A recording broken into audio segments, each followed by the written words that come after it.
Everyone, good morning. আৰু এতিয়া ৰাতিপুৱা 9টা বাজিছে। এয়া চাহ খাই আছিলোঁ, চাহ খোৱা হৈ গ'ল আৰু এনেকুৱাই গৰম পৰিছে। এয়া আপোনালোকে দেখিবলৈ পাইছে, গোটেই ঘাম ঘাম হৈ আছে। আৰু এইফালে অফিচলৈ গ'ল। টিফিন চিফিন অৱশ্যে বনি গ'ল। টিফিন বনাওঁতে মই খানা পিনা চব বনাই দিওঁ, তো একেলগে। এইফালে মই দেখুৱাইছোঁ আপোনালোকক মই আজি কি বনাইছোঁ। বহুত বেছি বনোৱা নাই, কাৰণ ইমান বেছি গৰম পৰিছে। তেওঁ ভাত নিয়ে মানে ৰুটি নিয়ে, চব্জি নিয়ে, চালাড নিয়ে, তেনেকেই আৰু। আমাৰ শুই উঠি আহিছে এতিয়া 9টা বজাত। ছামাৰ ভেকেশ্যন চলি আছে, সেইকাৰণে 9টা 10টালৈকে শুই থাকে দেই ৰাইজ।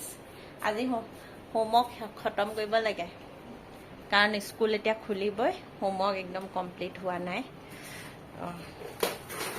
সোনকালে হোমৱৰ্ক চোমৱৰ্ক আৰে গোটেইখিনি পেলালে নহয়।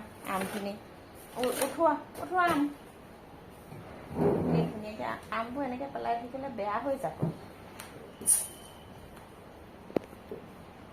এয়া আজি বনাইছিলোঁ পনীৰৰ চব্জি, মানে আলু দিছোঁ, মটৰ দিছোঁ, বিলাহী, পিঁয়াজ এনেকৈ দি মেলি বনাইছোঁ। আৰু কমকৈ মছলা চছলা দিছোঁ। আৰু প্ৰথমতে পনীৰখিনি ফ্ৰাই কৰি লৈছোঁ। পনীৰখিনি ফ্ৰাই কৰি ল'লে মানে অকণমান মোৰ ভাল লাগে খাবলৈ। কিছুমানে এনেকৈ কেঁচাই কেঁচাইও দি দিয়ে, তেতিয়াও ভালেই, কিন্তু মোৰ ফ্ৰাই কৰি ল'লে অলপ বেছি ভাল লাগে মানে চব্জিটো। তো এনেকৈ। আৰু এইফালে গাখীৰ আহি পালে, সেই গাখীৰ গৰম কৰিছোঁ। মানে 9টা এতিয়া বাজিছে, ইমানেই বেছি গৰম পৰিছে। আৰু এইফালে ৰুটি বনাবলৈ আছে ল'ৰাকেইটালৈ। বনাম, এতিয়াই বনাই মেলি থৈ দিম চব মানে।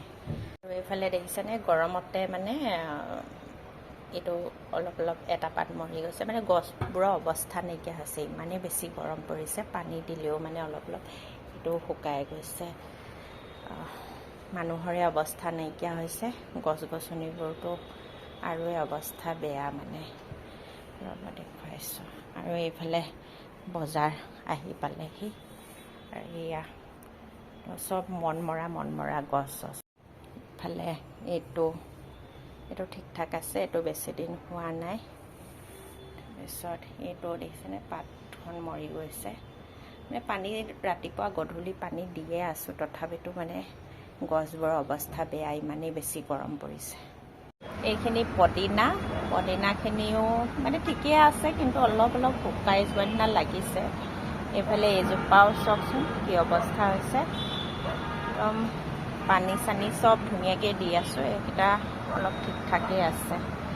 এইফালে এয়া পানী মানে দিছোঁ যদিও মানে সিহঁতৰ গৰমতে অৱস্থা নাইকিয়া হৈছে, মানুহৰে অৱস্থা নাই। মই দেখুৱাইছোঁ, এনেকুৱাই ৰ'দ দিছে, টিকা ফটা ৰ'দ বুলি কয় যে, একদম ৰ'দ দিছে। ৰাতিপুৱাই ৰ'দটো ওলাই আহে, মানে একদম গৰমতে তেৰকৈ ৰ'দটো ওলাব, মগজটো ঘোলা হৈ যায় আৰু।